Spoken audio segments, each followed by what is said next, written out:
Ayun. So, thank you po. This live, may mga gusto akong sabihin, no? Regarding the solar eclipse na mangyayari on May 1, a lot of people are actually saying April 30. Pero hindi siya April 30, guys. It's actually May 1 sa Pilipinas. Okay? Sa ibang bansa, it's actually April 30. Pero sa atin po, hindi siya April 30. So, I just want to correct that fact. Kasi ang dami ko nakikita mga parang photo shares na it's April 30. No, it's not April 30. It's May 1. Okay? So, yun lang muna yung number 1 kung sasabihin. Kasi medyo marami akong sasabihin, guys. So, you guys should take notes. Or, later on, i-record ko rin siya. So, hindi, mobile phone lang to, girl, so yun. So, basically, sabihin ko lang sa inyo ha, na yung eclipse natin, this solar eclipse is going to be on May 1. Magsisimula yung eclipse around 2:45 until 6:40 p.m. or so. So, makaka-capture niya yung, wait lang ha, yeah, hindi ko kasi ma-check eh. Basta yun. I'll try to give you the information siguro sa Facebook group, sa mga timings, or sa comment section below. Magiging very strong yung eclipse na to sa hapon, mga 4 or something like that. So, yun. So, itong eclipse energy na to is actually really wonderful, like I've mentioned in the previous recordings and videos. And it's actually very Venusian. It's very Venusian. May mga Venus energy going on. It's all about beauty, love, and stuff like that. Pero meron siyang conjunction kay Uranus. So, itakal muna natin yung mga bagay na laging tinatanong ng mga tao. First of all, okay lang ba mag-manifest during eclipses? Again, na-mention ko na to before, no, na hindi, technically, hindi talaga advisable mag-manifest during eclipses. Hindi okay mag-do some form of rituals. But, meron tayong malaking but this time around kasi technically, madalas, no, pag nagkakaroon ng mga eclipses, may mga problemang nangyayari. Madalas ganon. Pero this time kasi, it's actually really nice kind of solar eclipse. May sextile tayo kay Pluto. And meron siyang conjunction kay Uranus. So, kaya ako sinasabi, kaka-upload ko lang actually kanina, like an hour or so, regarding, it actually depends and it's going to be your own risk. Kasi meron tayong sariling chart. Meron tayong sariling chart and kung paano tayo naapektuhan nito, is going to be different for each and every one of us. So, kaya ako sinasabi yun. For example, kung meron kang own business, tas gusto mo magkaroon ng continuous flow, yung income, then, for me, that is a risk by itself. Kasi, Uranus to, so, things can go in an unpredictable manner. And that can be quite scary for someone who wants stability into their life. Okay? So, kaya ako sinasabi yon. And actually, even though sa eclipse na to, mararamdaman natin yung Venus, Jupiter, and Neptune conjunction, technically, meron na tayong conjunction na ganyan na nangyayari. So, you will have to observe ano nangyayari sa life mo the past few weeks. Are things going really good? Or things going really bad? Kasi, merong mga nakaka-experience ng mga pangat na scenario during that conjunction, okay? Yung mga ibang tao hindi naniniwala when I say na hindi laging positive si Jupiter. Okay? May mga taong nakaka-benefit kay Jupiter, may mga taong actually hindi nakaka-benefit from it. Depende sa chart nila. For example, if it's activating a lot of accidents in their life, and yung conjunction na to, pumunta sa area ng house mo na yon sa chart mo, then that can actually create some form of accident, or some form of problem popping up. Kasi nga, yun yung na-highlight sa chart mo eh. So technically, Jupiter just expands, just grows, and it just brings things to you. Wala siyang pakialam kung maganda yung dala niya o pangit. Kung maganda, edi good, di ba? Kung pangit, edi sorry tayo. Meron siyang ganong energy. So, we need to be very observant sa nangyayari sa atin. Hello po. Yun. So yun. Explain ko muna guys, no? Yung mga happening for the solar eclipse. So, later on ko na siguro answer yung mga ibang factors. Kasi right now, hindi natin pwede daanan yung chart ninyo. So, when we talk about Venus, I'm talking about Venus in Pisces. So, kung nasaan yung Pisces nyo sa chart nyo, dun tayo mag-focus guys muna. Okay? Kasi doon yung mas may high effect, kumbaga. Now, na-discuss ko na, okay, yung thing about taking a risk. Kung good ang nangyayari sa inyo, go. Do something. And normally, sasabihin ko, don't expose yourself sa eclipse kasi it's going to be very bad. But, again, very bad siya in traditional sense, in Babylonian astrology. And kung ano yung alam ng mga tao by omens, hindi siya ganun ka-okay. Pero kasi, madalas kasi pangit yung epekto ng eclipse. Pero this time around kasi, meron siyang rare occurrence and maganda siya. Maganda yung epekto nito. So again, it's going to be your risk kung gusto niyo mag-expose yourself. Ako, personally, gusto ko. Kasi, things are good for my case. Pero kasi, kumbaga, kung wala kang ginagawang change in your life the past few weeks, months, you might find it very difficult. Kasi Uranus yung solar eclipse na to. And whether may gawin ka o wala, kapag wala kang ginagawa, Uranus is going to trigger something to shake things up for you. So kung consistent ka lang na ginagawa mo lang everyday life mo, most likely may na-experience ka recently na nag-trigger ng change in your life. And most likely, nagkaroon to ng upset in your life. So that's, everyone's going to experience that kind of stuff. So yeah. Yung oras na eclipses, I'll try to leave a comment later on sa mga oras niya para alam ninyo. Pero yun lang. So, I also upload a recording of this video sa Facebook group. So, if you guys haven't joined our Facebook group yet, please do so. It's facebook.com/groups/readings by Krissy. Yun yung Facebook group. So, dun ko rin i-upload yung recorded version ng recording, ng video na to. So, may mga notes ako, guys. So, medyo makalat, no? Kasi, gusto ko pag-usapan natin ng maayos ito. So, yun. Anyway, so, mangyayari itong solar eclipse na to on 10 degrees of Taurus. Now, 10 degree has an energy of Capricorn. So, meaning may Saturnian energy ito. And then, since 10 degrees siya, if you have a planet or yung ascendant degree ninyo nasa area ng 10 degrees or if nasa 5 to 15 degrees siya, you'll be affected and you'll be hit by the solar eclipse.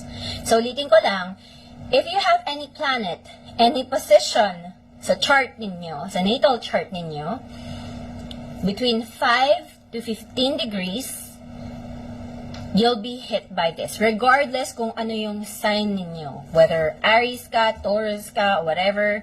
Or, alam mo, whether Venus, Pluto, Jupiter, anything na may 5 to 15 degrees will be activated by this solar eclipse. It's just that, mas stronger yung effect niya sa mga fixed sign. So, what are fixed signs? This is Taurus, Scorpio, Leo, and Aquarius. Okay? So, yon. Pisces ang 6th house mo, so ibig sabihin, Libra rising ka, tulad ko. So, yon.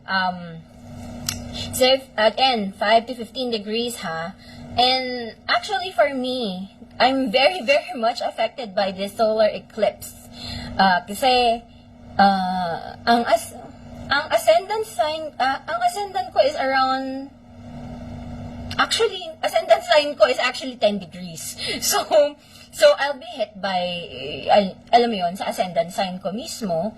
And then, yung sun ko is nasa 8 to 9 degrees. So, I'll be hit again kasi nasa in between 5 to 15. And marami rin akong planeta sa mga, alam mo yun, 14 degrees and stuff like that. So, all of that is going to be hit.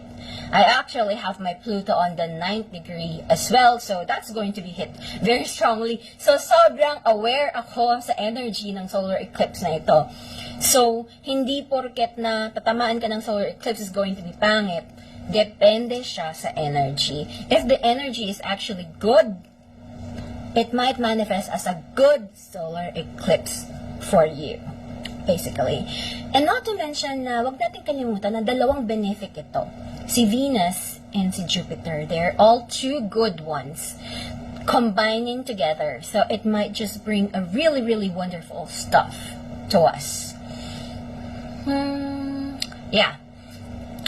Hindi ka masyado ma-hit niyan kung 2 degrees siya. Thank you, honey! Yun. So, yun. Tapos, yung maganda pa sa solar eclipse na to is it doesn't really have any bad aspect. Ang pinaka-bad na niya is yung conjunction niya kay Uranus. But it actually has a sextile to Pluto. So, madalas, no, there's really great transformation and great change na dala-dala nitong solar eclipse na ito. And this can be very much linked to wealth and power. What makes you feel powerful?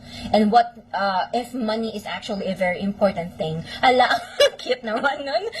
If money is actually a very important thing in your life.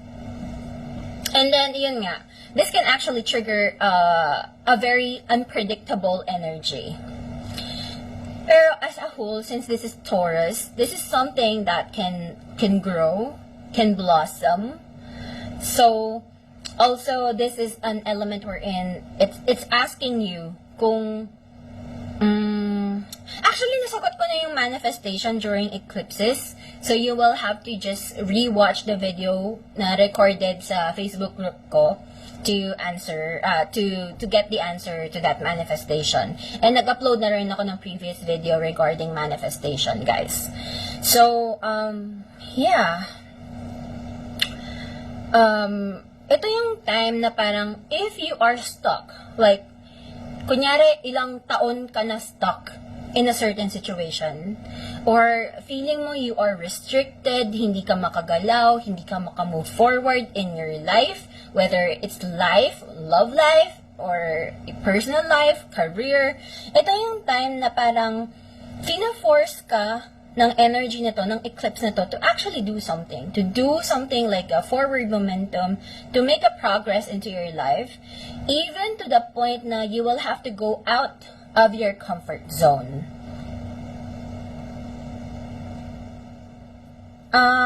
Actually, hindi ako part ng ANSPH. Ang group page ko po is Readings by Krissy. And yung Facebook page ko is In the Stars by Krissy. So, hindi ako affiliated sa kanila, guys. Just to clear that out. Pero hindi ako from ANSPH. Yan. So, yeah. This can actually bring very much unpredictable events, diba? And, ginagalaw niya kung ano yung bagay na very, very much stuck ka sa situation. So, syempre, ito yung si Taurus kasi yung energy na ayaw gumalaw. I mean, hindi naman natin sinasabi na tamad si Taurus, pero it does not like change. Taurus can be signified or symbolized as a tree na like a 50-foot long tree na nakastay lang sa isang ground. They do not like to change or, do crazy stuff. They want things that is safe. They want things that is secured lang. Yon. May 1 po ang eclipse. May 1. Hindi April 30. So So, it makes you go out of your comfort zone kasi itong energy na ito, no? Pero, if dapat kasi maging willing ka sa change na mangyayari, if hindi ka ganun ka-willing sa change, you might find it very hard and very difficult. Kasi Uranus is going to throw you to a change. Kasi kailangan mo na magbago. Kailangan mo nang magkaroon ng liberation and freedom as a whole as well. Kumbaga, there's going to be a very much of a karmic reset na mangyayari sa life natin regarding our body. Kasi, alam mo yun, this is Venus, and Taurus rules the second house. And Taurus is the second house is all about our body, our self-esteem, our money, how we earn money, or how we feel good about ourselves. And alam mo yun, yung mga ganyan. It can talk about love and money as well, to be honest. And it's going to put us in a new path or a new chapter of our life. Kumbaga, magkakaroon tayo ng mga reset moments there. And maganda siya for me kasi, alam mo yun, for me, every one of us needs some form of growth in our life. And minsan takot lang tayo to create the change. Pero alam natin sa sarili natin na kailangan lang talaga natin mag-change eh. It's okay. Hindi. Actually, hindi siya all about the second house. It's just that second house is linked to Taurus. Pero on your own chart, you will need to check kung ano yung mga planets or even house cusp degree nyo within 5 to 15 degrees. Kasi ito yung matatamaan. So, for a lot of people, it could not be the second house. It's just that second house yung energy niya. If that makes sense. So, ayun. So, connected to kay Saturn, no? And Saturn is all about structure. And when we think about Saturn and Plutonian energy, Pluto likes to create destruction, or change something, So, kumbaga, meron tayong kailangan tanggalin or sirain para mabago natin yung, mabago natin ang isang foundation so that it can really blossom into a wonderful thing. Medyo ganito yung energy na ito. And in ancient times, guys, this, madalas, yung mga solar eclipse has a lot to do with presidential stuff as well. It could be na parang meron tayong mga important people that might die. Well, hopefully not. Hindi ko wini-wish yun. Pero madalas, nagkakaroon ng big news regarding regarding powerful leaders, important leaders, or presidents, and stuff like that. So that can really happen, or maybe merong something big going on regarding politics in general. Aside sa election, of course. Maybe, alam mo yun? Also, gusto ko lang din idagdag na if mapapansin nyo, may pattern tong COVID issue natin. Parang last year ata or the year before, there was a time na nag-spike up yung COVID and then ngayon mag-spike up ulit yung COVID. So, we can actually get a lockdown again anytime soon, maybe after the elections. So that's actually a possibility na pwedeng mangyari. And then everyone is going to, hindi ko alam kung may magkakapakiyab pa ba yung mga tao kasi madalas parang wala na silang pakialam masyado sa COVID. So, ayun.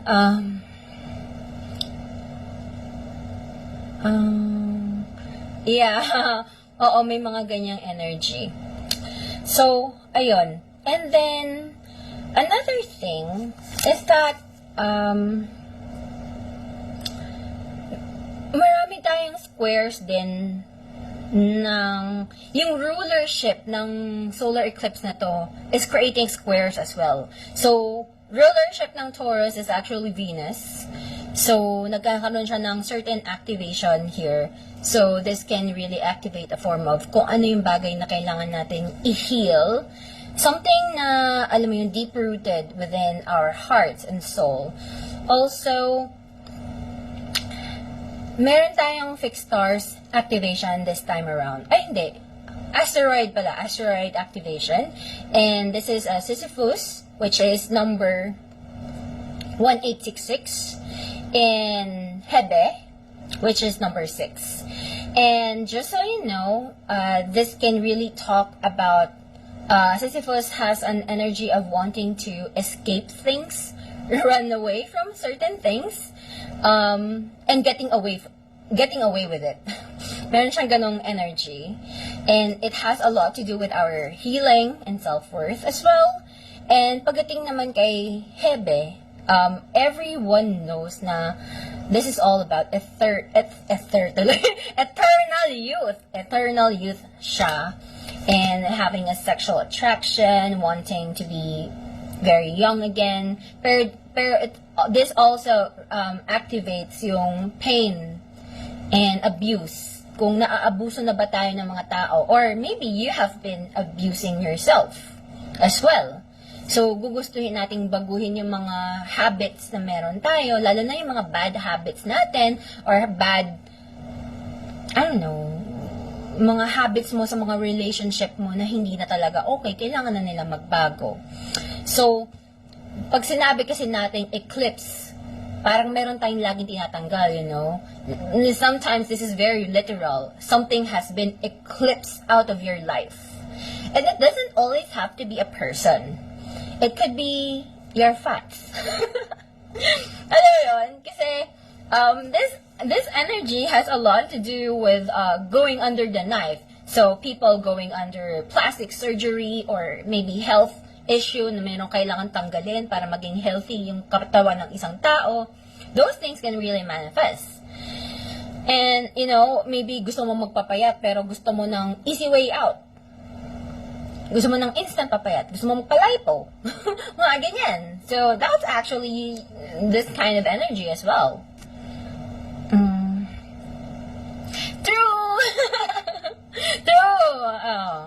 And, feeling ko ako yung pinaka-best example niyan kasi sobrang, I have my Venus in the 2nd house, and then yung happening na to is nangyayari sa 8th house ko and sa 6th house ko, which is all about changing, reconstruction ng health, well-being, and body, and stuff like that. So, kaya siguro nangyayari siya sa akin much more stronger. Pero yun, meron siyang mga ganong things going on. Pero this can also, on the negative scale, this can also create situations na may mga ma-encounter tayong mga tao na parang pedophile, ang tawag doon, yung mahilig sa mga bata na lalaki. Alam mo yun, they might be harassing people na, alam mo yun, ano ba tawag sa mga ganun? Basta yung mga pedo, mga ganyan. It could actually, you know, create some form of activations here and there.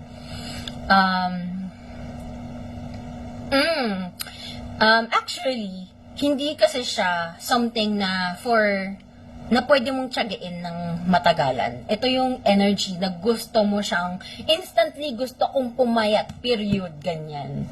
Meron siyang ganitong energy, guys. So, also, and actually, if you are thinking going under the knife, I really urge you to do that. Hindi dahil nakakaganda siya or anything, but meron kasi itong solar eclipse in the sign of, solar eclipse Uranus.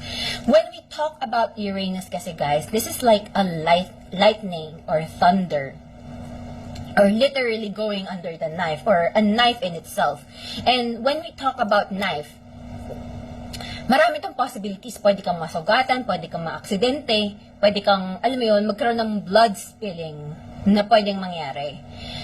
Madalas, no, when you want to avoid or mitigate a negative energy, you need to activate that energy first. Hindi mo siya pwedeng takasan na parang, okay, merong scary Uranus energy, so magtatago lang ako sa bahay. That is the shortcut way to create an accident in your life.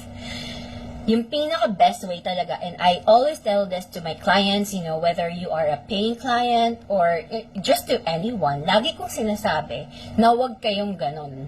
Ang in-urge ko is, if you know na may chance ng accident, do something Uranus in your life. Whether it's an injection, donating your blood for charity purposes and stuff like that, nakakatanggal to ng kamalasan. Nakakatanggal to ng kamalasan, and it actually activates that energy ng Uranus, Or, if you are sick or meron kang health issue going on, then it would be really, really nice to go through it and mag-inject ka, alam mo yung dapat meron kang palabasin na dugo of some kind, or merong some form of tusok or scissors or knife going on to activate that energy. That way, hindi ka masyadong maapektuhan in a very negative level. Kasi you're actually going to trigger it. Kumbaga, lagi kong sinasabi sa mga tao, unahan mo yung energy. Huwag mong hintayin na mag-manifest yan sa'yo. Yeah, pwede naman. Hindi ko sinasabi na gawin nyo sa eclipse itself, pero for me, it would be okay. Lalo na if it's all about taking out something for your own betterment. Ganyan yung energy natin. So, it's not about just getting to an operation for the sake of an operation. It's not like that. So, lalo na sa mga Libra rising. Sa mga Libra rising, kasi this is going to be affecting your 8th house and your 6th house. So, most likely, tatamaan yung health situation mo. It's either you will find out na you're actually sick and you will need to do something about it, or you will just need to, do some form of health maintenance and stuff like that. Diba? I think meron kang liberalizing ka, diba? Tapos parang meron ka atang issue sa health din na na-find out recently and stuff. Pwede rin kasi a change of lifestyle that you are going to commit yourself to. So, that's another possibility of this energy. Also, you might actually lose a lot of money, and you can actually gain a lot of money and stuff like that. Actually, gumawa na ako ng video regarding the rising signs and yung effect ng eclipse na to. You can actually check that on my Facebook group. Nandun yung recorded file natin na pwede niyong panoorin. So, yun. Wait lang. Let me see. So again, this energy is asking us to destroy something so that we can build something new. And also, maapektuhan din dito kasi yung security levels natin. And lalo na sa food, alam mo yun, there could be sudden rise of, ewan ko, may gastusin na tataas siguro or bababa. I'm not really sure. It could be something related to food. It could be something related to money. It could be something related to our own well-being as a whole. And also, it can activate environmental issue. Yung mga agriculture stuff natin going on can also. My sister have a cancer and she's one of the Libras. Yeah. Basically, yun yung sinasabi ko. If you are not doing something to activate this can actually lead to a sickness. Pero hindi dahil ganun kakamalas. Pero, minsan, dahil hindi na-activate yung mga energy ng Uranus na to, parang gumagawa yung world, in a sense, ng way para mag-activate ito sa chart mo. Kaya for me, pansinin mo if your sister is actually doing something na hindi cancer-related, but like for example, gusto niya magpa-beauty enhancement like I did, probably magle-lessen yung cancer niya. Mga ganon. I mean, depende sa chart kasi ng sister mo eh. Pero, depende talaga. Depende. Hindi siya going to be the same. Pero like for me, for example, siguro kapag hindi ko ginagawa yung mga ginagawa ko, it might have manifested in a very scary level. Kasi, it's activating my second house, which is my body, my sixth house, which is all about health or diseases. Eighth house is all about another knife kind of thing. And then, it also is activating my ascendant, which is me. Diba? So, since I'm activating it in a way wherein I've been going to, nagpapaganda ko. Kung ano-ano pinagagawa ko sa face ko and stuff like that. And I also have an incoming surgery going to be done. Pero, it's actually for my own health betterment kind of thing. Hindi siya nag-manifest in a very negative way. In fact, I don't know, I kind of feel na nag-manifest siya in a really wonderful level to the point na I felt more confident with myself. So, again, to mitigate any harsh aspects, you need to be mauna. You need to activate the energy first so that it doesn't manifest in negative manner. Yun. Yes! Occult death can be manifested through the 8th house. And that is actually very, very scary kasi Uranus can actually kill someone. You know, that kind of stuff. So that is, a possibility. Pero since this is a sextile, you can actually do something about it. Hindi siya something na hindi manageable. Kasi, pag sextile kasi, it's like an opportunity for change and transformation. And an opportunity for a good fortune since it's also creating that, may alignment tayo kay Jupiter and Venus. So, we can actually change something. We can free ourselves from something, liberate ourselves from things. But pero ang sextile kasi is, nandyan yung energy, nandyan yung opportunity para umusad ka in life. Pero depende siya sa'yo kung gagamitin mo yung energy na yon. Kasi, if hindi mo gagamitin yung energy ng sextile na yan, hindi yan gagalaw. It's just be a passing energy. You'll probably just, you'll probably wait for luck. That might come, that might not come. So, ganun yung energy niya.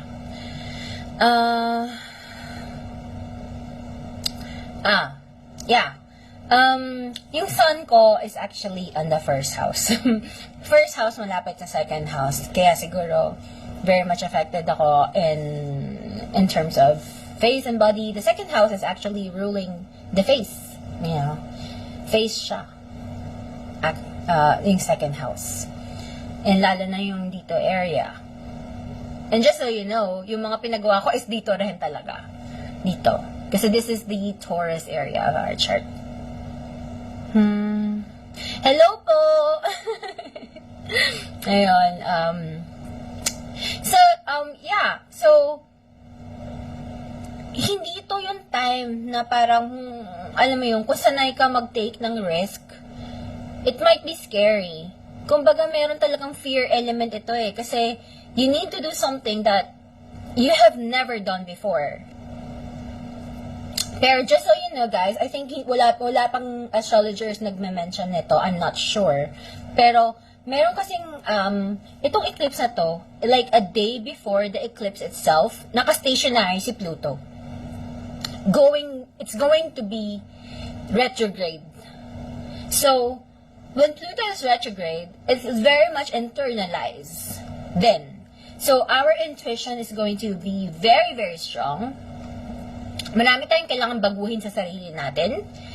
And it could also be not something very new.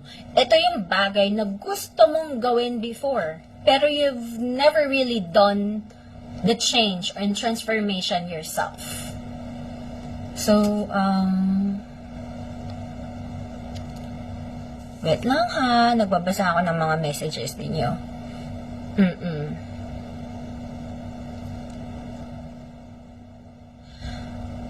It really depends eh. Hindi ko kasi siya madi-detail over here for personal charts since maraming tinitake into consideration.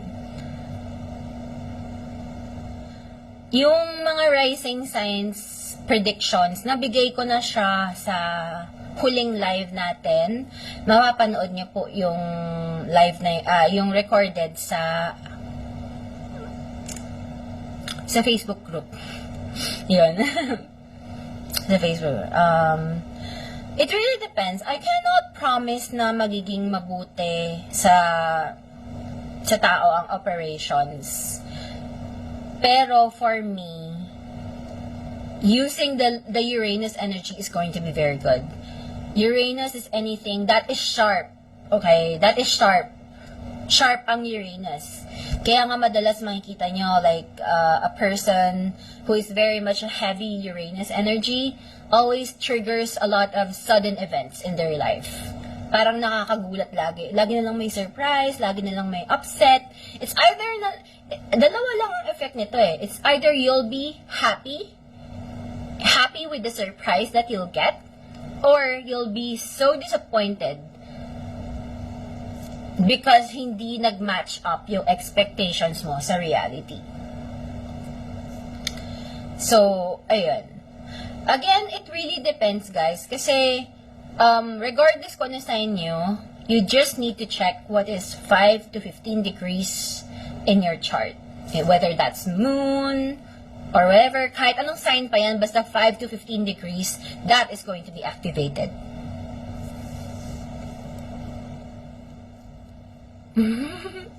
So yan siya. Kasi so basically, this is really all about change and all about transformation and stuff like that.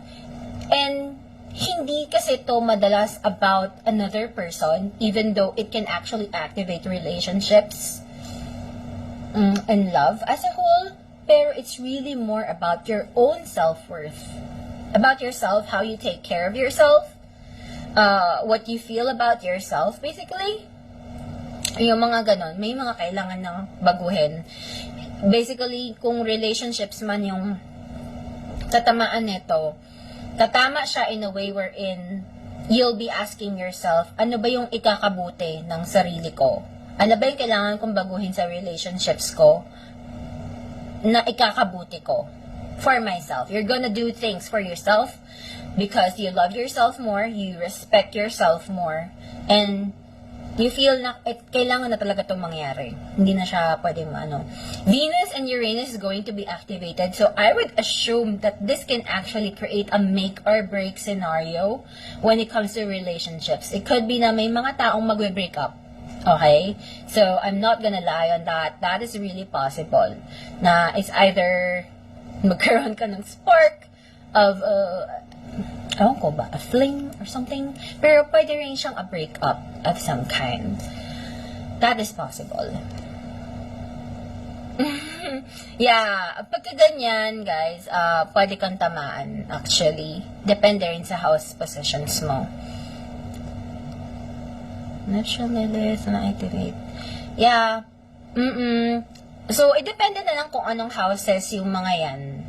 Kung ano yung mga houses na activated, yan yung parang magkakaroon ng happening sa life mo. And also, one day lang yung eclipse, pero yung epekto po nito, mararamdaman natin within the span of the year until 3 years at maximum. Matagal yung epekto nito. Kasi it's a very karmic Very karmic. So, if may change man na mangyayari sa life mo, magiging life-changing siya. Talaga. And kahit na wala kang event na ma-experience or maramdaman on the eclipse itself, you might experience something months from now. You know, that kind of stuff. You can check your chart on astro.com and then kailangan mo mag-cast ng natal chart mo, and you will need your birth time, which you can actually check on your birth certificate, NSO, and stuff like that. So, yun ang astrology kasi, no? We cannot just base everything on the sun sign, basically.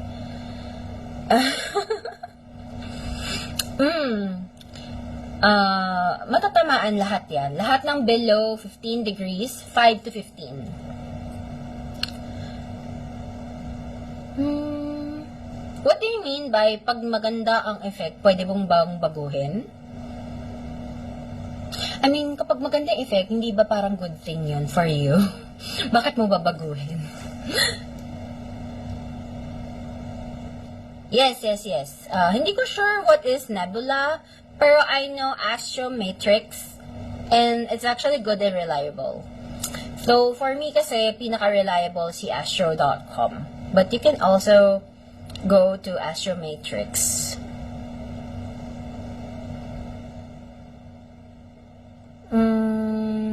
Hindi ko alam ang April boy.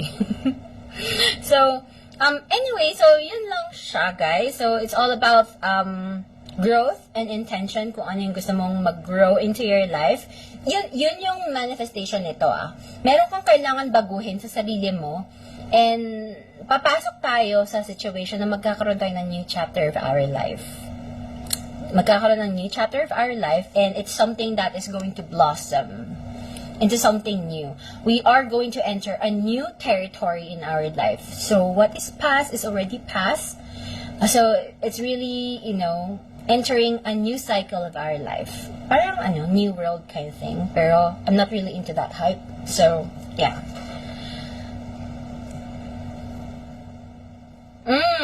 Kasi pag Venus and Uranus nagsama together, meron tong mga situation na parang, in love ako, kinikilig ako, tapos the next day, putangin na nawala na.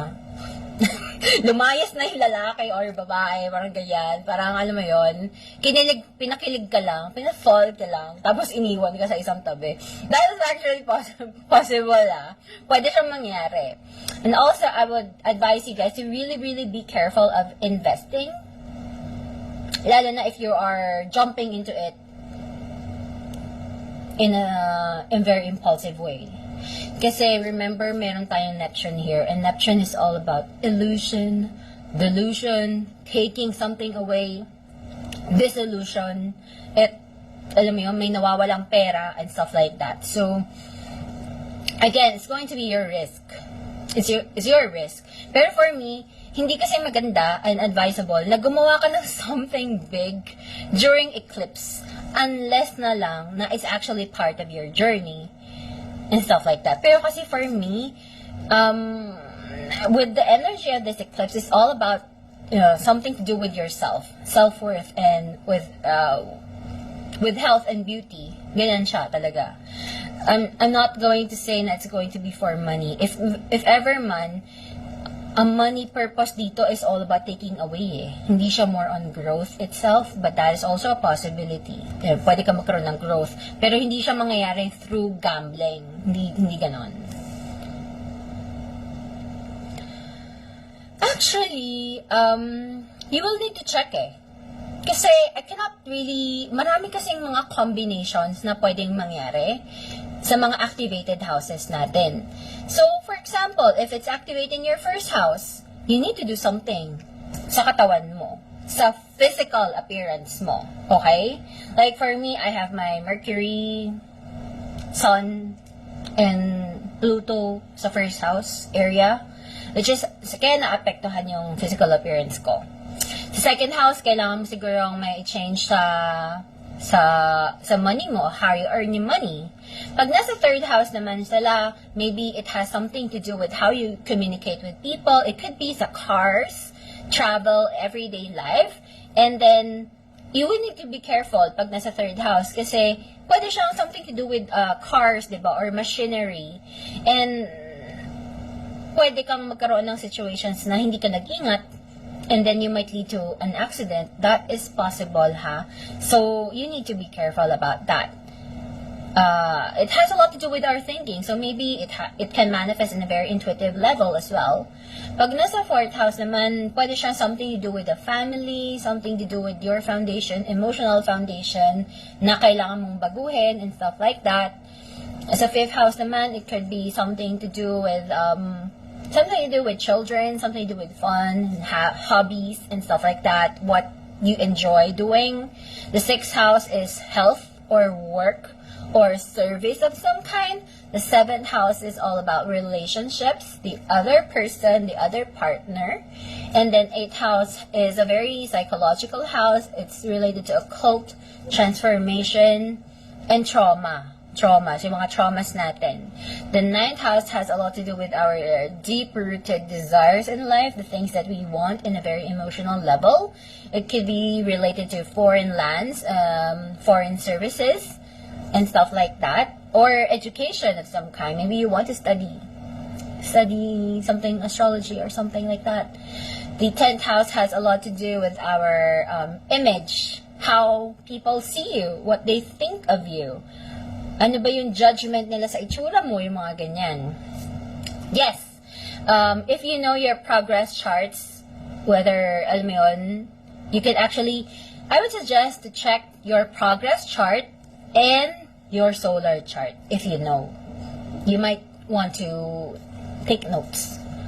And then sa 11th house naman has a lot to do with our friendships, our social connections to people, with our something that will lead us to some form of success and growth, mga networkings, or hopes, wishes, and dreams. And then the 12th house has a lot to do with intuition, dreams in a way na parang dreams talaga. Sa 11th house kasi when I said dreams, this is about mga bagay na gusto mong ma-achieve. Pero pag sinabi ko yan sa 12th house, this is really more of a dreams as in panaginip talaga. Alam mo yun, this can manifest in a very subconscious level, stuff like that. Very spiritual, kumbaga. Yung mga ganon. And pwede siya mag-manifest in hidden ways eh. So it might happen as a surprise. You know, it can actually activate hospitals then, or prisons, isolations, and stuff like that.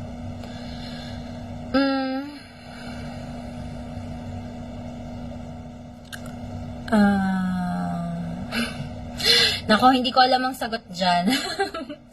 Hindi ko alam yung sagot sa mga inggitera. Pero, they will have their own karma. So, yun guys, I think that's it for this energy update ng solar eclipse. Sa mga po hindi nakaabot sa starting line ng video na ito, don't worry, I will upload this recorded version sa Facebook group. So I suggest you guys to actually go and visit and join us sa Facebook group. And that is facebook.com/groups/readings by Krissy. And thank you po sa lahat ng mga nagsisend ng mga gifts, roses, and everything. So, yun lang, guys. And gusto ko lang siya explain. Yun lang. So, salamat po. Lobat na ako. Pero, ayun lang. Thank you sa lahat ng nag-join. Bye-bye. Thank you.